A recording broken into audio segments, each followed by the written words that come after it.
और सबसे पहले मैं कैप्टन साहब डायमंड हीरोज के को बहुत मुबारकबाद पेश करता हूँ। आपने बहुत ही सक्सेसफुल मुकाबले के बाद आप जीते हैं। तो आज के मैच के अहवाल आप जरा बता दीजिए।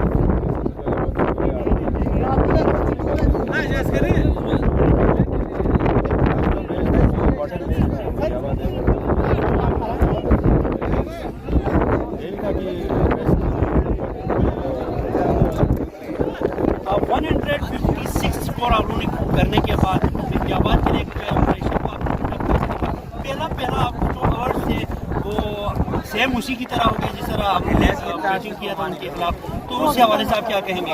जी बिल्कुल, तो ये हवा की वजह से थोड़ा बॉल भी सही जगह पे नहीं लगा था।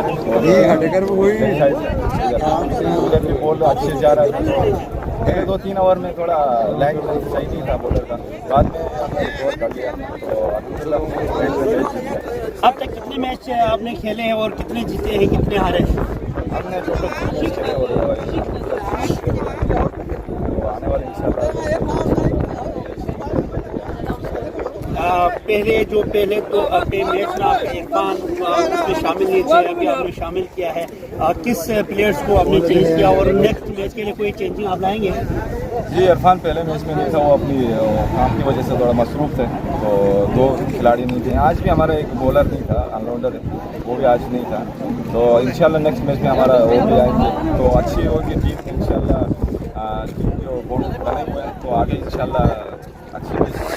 सखावत सल्लू भाई, जिसको हम बहुत मिस कर रहे हैं, आपकी टीम का बहुत रूह रवान था, कैप्टन रहा है, उसको आप मिस कर रहे हैं कि नहीं? जी बिल्कुल, हम मिस कर रहे हैं। हम कोशिश कर रहे हैं कि आगे नॉकआउट मरहले में अगर हो सके तो पहुंच जाएंगे। हम बात कर रहे हैं उनसे भी, तो नॉकआउट मरहले में इंशाल्लाह कोशिश होगी।